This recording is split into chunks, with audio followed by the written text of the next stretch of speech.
안녕하세요. 저는 과천에 살고 있는 30대 후반의 여자입니다. 저 유튜브 정말로 좋아하는데 이렇게 사연 신청을 해보기는 처음입니다. 긴 글이 될 거라 도서가 없을지도 모르지만 막장 시모들 사이에 저희 시어머니를 드디어 등극시킨다는 즐거움을 한껏 안고 정성스레 적어보도록 하겠습니다. 저희 남편이랑 저는 공무원 부부입니다. 이 조그마한 동네에서 이런 말을 하면 직장 동료가 알아볼 수 있기 때문에 더 자세한 소개는 못 해드리겠어요. 둘 다 이른 나이에 공무원 시험에 합격을 했고 처음 만난 건 같은 직장에서 근무를 하게 되면서부터였습니다. 몰래 사내연애 하다가 결혼한 지 올해로 벌써 11년 차이고요. 저희 남편은 고등학교를 졸업하자마자 공무원 준비를 한 케이스였어요.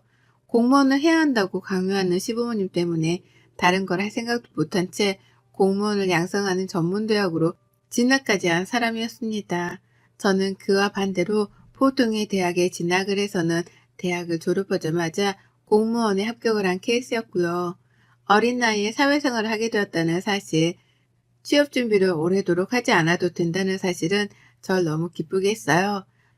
취업난도 다른 사람이 애기인 것만 같았고 말이죠.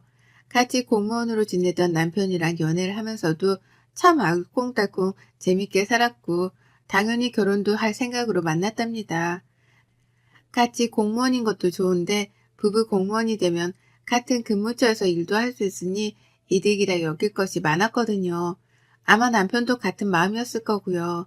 다만 결혼 전에 하나 걸리는 건 있었습니다. 저희 부모님도 그렇고 시부모님도 그렇고 모두가 걱정을 한 단 한 가지였는데요. 바로 제가 남편보다 높은 직급이라는 것이었죠. 남편은 고등학교 졸업을 하자마자 9급 시험을 준비해서 공무원이 된 사람이었지만 저는 대학 내내 휴학까지 해가면서 7급 준비를 했거든요. 그리고는 7급에부터 공무원 생활을 시작했고요. 남편이랑 단둘이서 좋다고 연애를 할 때에는 이런 점들이 하나도 보이질 않았습니다. 둘이서 좋다는데 직장에서의 급수가 뭐 중요하냐 싶었던 거죠.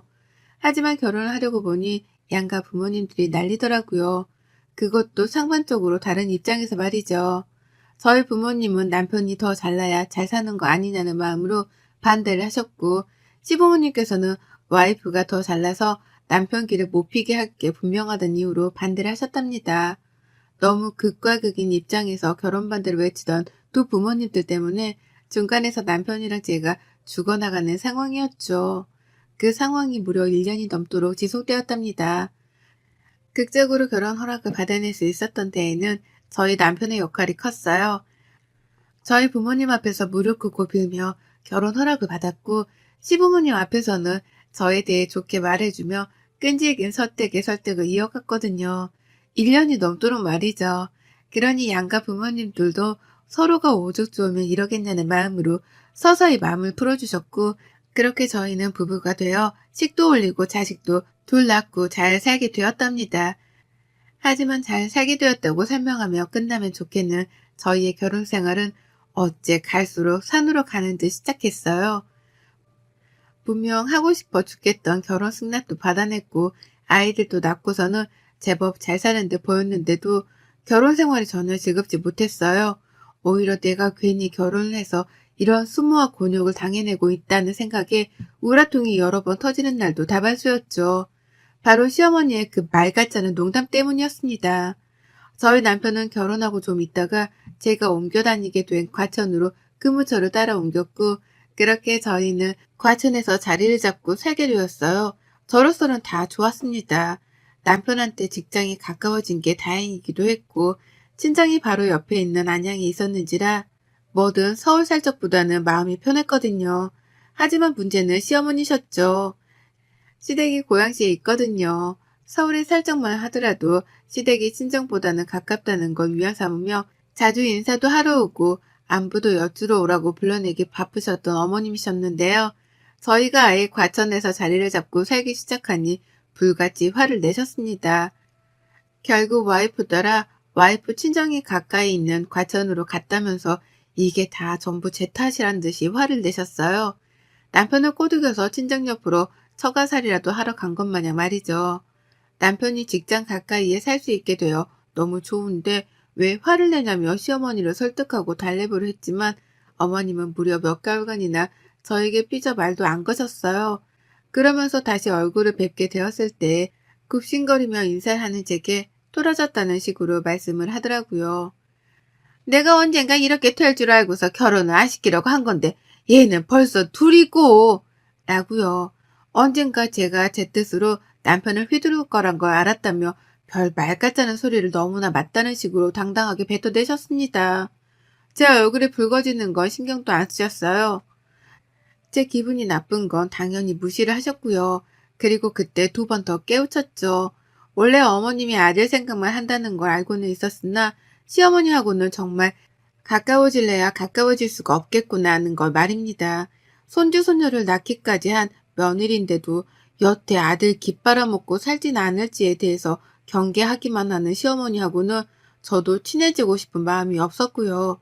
그래서 최대한 갈등만 만들지 않으며 살고자 노력했습니다. 여전히 명절이 찾아와도 코앞인 친정보다 시댁을 먼저 찾았고요. 제 생일엔 아무런 축하 인사도 받지 못했음에도 불구하고 어머님, 아버님 생신 때에는 꼬박꼬박 선물에 용돈도 보내드리며 축하 인사를 전했어요. 아이들 보고 싶다고 하시면 섭섭하실까봐 주말에 당장 찾아뵈었고 그 밖에도 자잘한 요구들은 당연하다는 듯이 들어드리며 지냈습니다.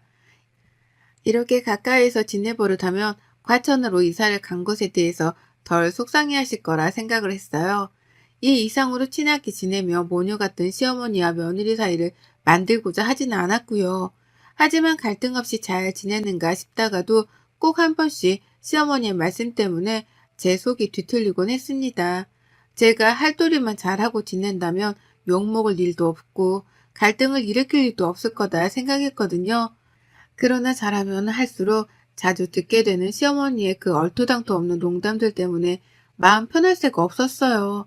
지금 생각해보면 잘 지내고 있다고 여겼던 그 순간들까지도 사실은 시어머니께 농락을 당하고 있었던 것 같습니다. 저희 어머님이 농담을 참 밥 먹듯 하세요. 저희 부부가 과천으로 이사를 오고 나서 한동안 삐졌다가 다시 대화를 나누기 시작한 그 시점부터 농담을 참 잘도 던져대기 시작하셨죠. 오랜만에 아이들을 모두 다 데리고 시댁을 갔더니만 어머님이 그러시더라고요. 아이고 과천 갔다 죽은 줄 알았잖아. 우리 아들 호래비 된 줄 알았는데 이제 보니 며느리가 살아있는 있네. 라고 말입니다. 전 당연히 농담인 줄 알고 웃어 넘겼습니다. 기분이 살짝 나쁘고 빈정이 상하긴 했지만 이 말을 너무나 활짝 웃으면서 말씀을 하셨는지라 다른 선택의 여지가 없었어요. 그저 농담인 줄 아니까 맞받아치지 않고 웃어 넘기는 걸 택한 거죠. 하지만 어머님은 이런 제 반응이 재미가 없었는지 그 후로도 기분 더러운 농담을 참 자주 하더라고요. 예를 들면 이런 것들이었죠. 요리를 도와드리겠다고 옆으로 가기라도 하면 아이고 부엌 무너지겠다. 너 그 꼴 못 벗어나면 우리 집 부엌 무너진다. 그러고도 뭘 먹겠다고 부엌에 들어와. 라고 하면서 제가 살이 쪘다고 뭐라 그러시는 거예요. 부엌이 무너진다는 말을 농담이라면서 키득키득 거리는 채로 말입니다. 여자한테 살 문제가 얼마나 기분이 나쁜데 어머님은 그걸 너무 뻔뻔하게 하셨어요. 그리고는 굳어진 제 표정에 활짝 더 웃으면서 농담인데 얘 봐라. 뭐가 찔려서 기분이 나쁜 거니? 아니다. 이것도 농담이야. 라고 말씀을 하셨고요. 애들한테 자잘한 일로 훈육을 하고 있으면 아이고 다 너 닮아서 그러는 건데 뭘 그러냐. 엄마 판박이라 귀엽기만 하구만. 그걸 뜯어고치겠다고? 내버려둬. 사단계도 3년이면 풍어를 읊는다는데 네 옆에서 자란 애들이 뭘 어쩌겠냐. 보고 탐는 수밖에. 라고 하면서 훈육이 주제 넘는다는 식의 표현도 하셨답니다. 그게 무슨 소리냐면서 역정이라도 내면 아이고 농담한 거 가지고 쟤는 또 진지하게 저런다. 내가 무서워서 무슨 농을 못해. 라고 제게 민감하게 굴지 말라 말씀을 하셨네요. 너무 기분이 나빴어요. 난 분명 웃지 못하는 말들인데 어머님은 뭐가 그리 웃긴지 계속해서 웃어 보이기만 하셨으니까요. 나를 얼마나 호구로 봤으면 사람이 기분 나쁠 뻔한 말들을 던지면서도 눈치 한 번 안 보고 사과 한 번 안 하나 싶었답니다. 홧김에 소리라도 지르고 싶다는 생각이 들 정도로 피가 거꾸로 솟는 적들이 많았어요. 주로 대다수의 농담들을 제가 하는 말들이나 행동에 반박을 하는 것들이었죠. 그렇다 보니 시어머니가 나한테 시비를 거는 중이라는 느낌을 지울 수가 없었답니다. 기분 나빠라 하면 저 혼자 꽁해서 저런다고 또 무안을 주니 저 혼자 화가 났다고 민망해 하기까지 하며 감정의 롤러코스터를 타기 바빴어요. 그러니 점점 시댁 가기가 싫어지고 최소한의 도리조차 해드리기가 싫었죠. 그러다 코로나 터지면서는 이게 기회구나 싶어서 시댁이랑 완전히 연을 끊었고 그 사이 전화가 오더라도 일 때문에 바쁘니 전화는 남편한테 하라면서 대놓고 연락을 무시했습니다. 급한 일이 있으면 남편한테 연락을 해도 충분할 텐데 왜 친하지도 않은 며느리한테 굳이 전화를 해서는 늘 시덥지 않은 농담이나 하며 기분을 더럽히느냐 이거였죠. 그래서 바쁜 척을 더 열심히 했고 대화하고 싶지 않은 척도 더 열심히 했습니다. 그러니 어머님도 눈치가 있긴 있는 건지 투덜거리긴 했지만 서서히 제게 하는 연락 횟수를 줄이셨어요. 정말로 무슨 일이 있더라도 남편에게 했고 그 와중에 자기 생일 선물이랑 용돈 찾는 전화는 꼬박꼬박 제게 하셨답니다. 이리 보나 저리 보나 저를 우습게 보시는 게 분명히 보이긴 했어요. 그리고 바로 올 중순 시아버지 생신이라서 밥 먹는다고 시댁을 찾았다가 동서가 있는 앞에서 시어머니가 제게 막말을 또 퍼부셨답니다. 제가 상부장에 있는 그릇을 빼는 중이었는데 갑자기 손가락으로 집게를 만들어서는 제 뱃살을 꼬집는 거예요. 그 바람에 제가 너무 놀라서 잡고 있던 그릇을 손에서 놓쳐버렸고 그릇이 부엌 바닥으로 떨어지며 와장창 깨져버린 사건이 있었죠. 그런데 어머님이 그런 저를 보면서 웃는 겁니다. 그리고 뭘 하신 줄 아세요? 아이고, 지살 잡혔다고 돼지가 놀래 자빠졌네. 라고 하며 웃는 거예요. 미친 사람처럼 말이죠. 동서도 웃질 못하고 있었고 저도 너무 놀라고 기분이 나쁜 나머지 시어머니를 노려만 보고 있었습니다. 그릇이 깨졌고 사람이 다칠 뻔도 했는데 이게 웃긴 일인가 싶어 황당해 말이죠. 그러자 어머님은 그제서야 저랑 동서 눈치를 보며 말씀하더라고요. 농담이라고 말이죠. 눈에 보이는 살집이 너무 방대해서 잡아보고 싶었다는 걸 이유라고 들먹이셨답니다. 저는 사과를 하는 건지 더 엿을 먹이는 건지 알 수 없는 이 대답을 들으며 황망한 채로 깨진 그릇을 치웠고요. 동서는 뒤에서 쌀벌한 시무와 저의 농담을 들으며 겁이라도 질린 건지 말도 못 꺼냈어요. 그날 저는 밥 먹는 내내 입을 다물었고 시어머니랑은 눈도 안 마주치고 애들만 돌보다 밥을 다 먹자마자 시댁을 나왔답니다. 제가 나오니 남편도 뒤따라 나왔고 그렇게 집으로 와 펑펑 울었어요. 도대체 시어머니는 나한테 멀쩡한 말을 해주질 않는다며 속에서 의분이 터져나와 결국 울음까지 터트린 거였죠. 그런 저를 보며 남편도 최대한 시어머니하고는 엮이지 말란 말로 위로를 해줄 뿐이었고요. 남편이 해줄 일이 별로 없었으니까요. 그렇게 저는 시무를 안 본 채로 나름 잘 버티고 있었어요. 돼지가 놀래 자빠졌단 말이 아직도 크게 상처로 자리 잡은 상태여서 시무한테 연락이 오는 것도 일부러 씹어가면서 피했습니다. 그런데 지난 주말에 시어머니가 집으로 찾아왔어요. 시아버지도 빼놓은 채 혼자 택시를 타고 찾아와 택시비를 내주라며 아파트 동 입구 앞에서 저한테 문자를 보내셨더라고요. 전화를 하면 안 받을 게 뻔하다면서 말입니다. 그 바람에 남편이 놀래 택시비를 내려갔고 어머님은 정말로 집 안에 들어오셨답니다. 당황했어요. 겨우 안 보고 사는 중이었는데 제발로 내 집에 찾아온 걸로도 모자라 택시비를 내달라며 집 밖으로 절 불러낼 생각을 하셨다니 말이죠. 어머님은 절 보자마자 또 농담을 던지셨어요. 우리 며느리는 공무원 아닌가 보네. CM이 택시비도 못 내줘서 못 나온 건가? 라며 비아냥거리셨고 갑자기 찾아오면 어쩌냐 묻는 제 말에는 대꾸도 안 하셨어요. 또 농담에 민감하게 구는 거 아니냐며 오히려 남편에게 말을 걸더라고요. 며느리 성격이 아직도 저를 꽁하냐고 말이죠. 제 앞에서 오고 가는 이런 말들, 그것도 내 집에서 오고 가는 시어머니의 막말 참을 수 없었습니다. 꿀 같은 주말을 방해하는 것만으로도 대역죄인데 집에 들어온 그 순간부터 한마디도 쉬지 않고 제게 막말을 퍼부어대셨어요. 그리고는 그게 다 농담인데 제가 또 받아들이지 못하고 있다며 궁시렁을 대는 겁니다. 전 하나도 웃기지 않고 오히려 기분이 나쁘다 못해 민망해서 더럽기까지 한대 말이죠. 남편은 제가 울었던 걸 알아서 그런지 시어머니를 말리려 했어요. 갑자기 찾아와서 뭔 말이 그렇게 많냐며 입부터 다물게 만들려고 했고, 그러자 어머님이 말씀하더라고요. 아, 이거 네 와이프 밥만 처먹는 게 아니라 서방도 처잡숴 드시겠다니? 왜 이렇게 네 마누라 눈치를 보고 있어? 니들 결혼할 적부터 내가 그렇게 걱정했던 게 바로 이런 거다. 어디 서방을 기도 못 펴게 해? 라고 말입니다. 자신이 무례하게 구니까 남편이 제 편을 들어주는 건데 그건 까마득히 이해도 하지 못한 채 오히려 저를 향해 또 막말을 퍼붓더라고요. 제가 서방을 잡아먹으려 한다고 말입니다. 처음엔 농담이었겠지만 갈수록 욕만 안 섞었을 뿐 이미 입과 눈으로 제게 욕을 퍼붓고 계셨어요. 전 그런 어머님께 울컥할 뻔했지만 더 이상은 또 울지 않았습니다. 순간 울 뻔하긴 했거든요. 방어도 못한 상태에서 시어머니가 다다닥 쏘아댄 막말에 마음이 너덜너덜 했거든요. 하지만 이번만큼은 울지 않기로 했어요. 남의 집에 와 역정부터 내는 시어머니의 코를 내가 먼저 납작하게 해주고 쫓아내야겠다 싶었던 겁니다. 그리고 전 그렇게 마음을 먹자마자 장착된 굳건한 마음으로 시어머니를 향해서 똑같이 막말을 퍼부어대기 시작했어요. 그동안 저한테 농담이라면서 퍼부었던 막말들을 똑같이 기억하고 있다가 똑같은 방식의 언변으로다가 뱉어낸 겁니다. 우리 어머님은 가만 보니까 주제 파악을 못하는 게 분명하네. 귀하디 귀한 아들내미인 것 같은데 밖에 나가 물어보세요. 어머님 아들이 잘났다고 하나 내가 잘났다고 하나. 능력 딸리는 아들내미 데려다 내조해주고 살면 고마워서 엎드려 절이라도 해야 하는 거 아니세요? 아, 맞다. 우리 어머님은 주제 파악을 못하니 그런 것도 생각 못 해보셨겠다. 라고 말을 했어요.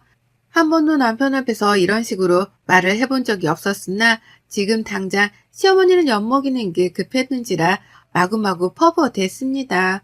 그러니 남편도 놀라고 시어머니도 놀라시더라고요. 특히 시어머니는 제 입에서 자신의 화법이 나왔다는 생각에 한방 얻어맞았다 싶으셨는지 처음 한동안은 정신을 못 차리셨어요. 저는 그 꼴을 보며 이거다 싶었죠. 그래서 멈추지 않고 더 퍼부어댔습니다. 이 사람이랑 결혼할 적에 우리 부모님이 얼마나 통곡했는지 몰라요. 어디서 거적대기를 주워다 기우는 시집을 가려 하냐고요. 아유, 이런 말을 지금에나 되니까 농담으로 꺼내는 거지. 예전에는 어머님 상처받으실까봐 이런 말은 죽어도 안 꺼냈잖아요. 아시죠? 근데 제가 지금 생각해보면 우리 남편이 거적대기였어요. 그쵸? 대학 졸업장도 없고 있는 거라고 공무원이라는 게 전부인데 저도 참 정신이 나갔었네요. 그쵸? 라고 말입니다. 남편이 상처를 받을까 싶어 최대한 남편 눈은 보지 않은 채 시어머니만 보며 약을 단단히 올려주겠다는 자세로 어머님 화법을 썼어요. 그렇지 않냐고 자꾸만 되물어가면서 시어머니의 약을 더욱 바짝 올렸습니다. 그러면 남편이 잠시 시선을 회피하며 바닥을 쳐다볼 때 괜히 남편을 업신여기는 듯한 표정으로 째려봤죠. 시어머니는 그런 저의 표정을 다 보고 있었고요. 그리고 곧이어 반응이 튀어나왔습니다. 많이 기다릴 필요도 없었어요. 자기 아들이 그간 집안에서 며느리한테 이런 취급을 당하고 있었나 싶었는지 아주 충격을 받은 표정으로 저를 바라보셨어요. 어찌나 충격을 받으셨는지 처음 한동안은 제 이름도 못 부르고 말을 더듬으셨답니다. 그러더니만 너 이게 뭐하는 짓이야 내 앞에서?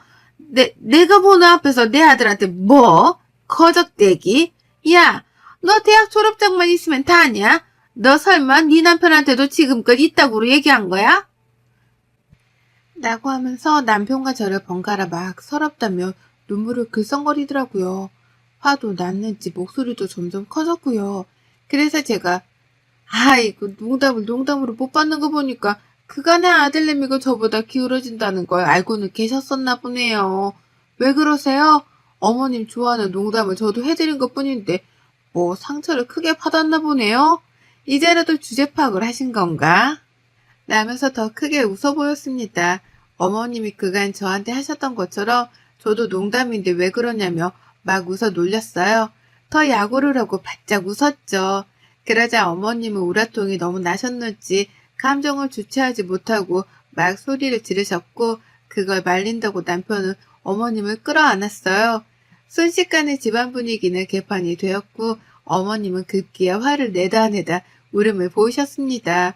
그리고 전 그 타이밍을 절대로 놓치지 않으려 했어요.